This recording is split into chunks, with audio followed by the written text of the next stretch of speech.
जय हिंद दोस्तों। YouTube के इस राष्ट्रीय अभ्युदय चैनल पर आपका हार्दिक स्वागत है, अभिनंदन है। आज हम बात करते हैं मनुष्य को दिखावे की दुनिया से बाहर आकर एक शांत, सौम्य और निर्विवाद जीवन जीना चाहिए। एक छोटे से वृतांत से हम आज की बात शुरू करते हैं। एक संत के पास उनका शिष्य दर्शनार्थ पहुंचता है और वहां पहुंचकर वह कहता है, आज मैं गरीबों को खाना खिलाकर आया हूं। जब तक मैं किसी की सहायता न कर दूं, मुझे चैन नहीं मिलता। बिना प्रार्थना किए मुझे नींद भी नहीं आती।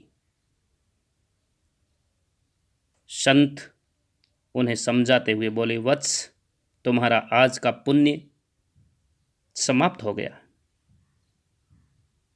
जो कार्य दिखावे के लिए किया गया उसका कोई लाभ नहीं। समझ लो कि वह तुम्हारा नाटक था। अगर किसी का सहयोग करना ही चाहते हो तो उसे गुप्त रूप से करो। सेवा इतनी गुप्त होनी चाहिए कि दायां हाथ दान दे तो बाएं हाथ को भी पता न चले कि किसी की मदद की गई है। इस निष्काम भाव से किया गया कर्म ही पुण्य का माध्यम बनता है। आज हम देखते हैं बंधुओं, कोरोना जैसी वैश्विक महामारी के बीच में हमारे कुछ बंधु 5 किलो 4 किलो आटा चावल लेकर गरीबों के साथ में अपनी तस्वीर लेते हैं, सेल्फी लेते हैं और उसे सोशल मीडिया पर वायरल करते हैं। उसे अखबारों में देने की कोशिश करते हैं, टीवी में देने की कोशिश करते हैं, जैसे महादानी और महान उदारमना व्यक्तित्व के वो धनी हो। ये बंधुओं दान नहीं है, ये केवल आपका नाटक है, अभिनय है और उन गरीबों का इस विकट समय में किया गया उपहास है जिसके लिए ईश्वर हमें कभी माफ नहीं करेगा।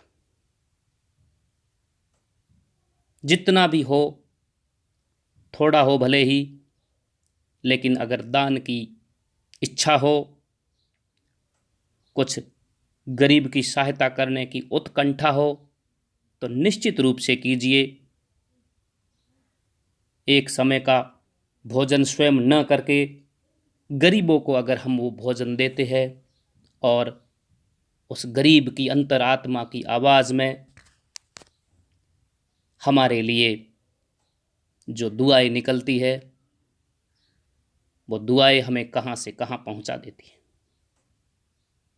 इसलिए इन दिखावे की दुनिया से बाहर आकर एक वास्तविक जीवन को जीने के उद्देश्य से दिल खोल कर दान कीजिए। वर्तमान समय जिस तरह का चला है, ऐसे समय में गुप्त दान के मायने बहुत ज़्यादा बढ़ जाते हैं। भारतीय संस्कृति की ऋषि परंपरा भी यही कहती है कि दान का प्रयोजन किसी भी सूरत में दिखावे के औचित्य के साथ, दिखावे के चिंतन के साथ नहीं किया जाए। इससे दान का पुण्य क्षीण हो जाता है और किया गया कार्य निरर्थक हो जाता है। जय हिंद।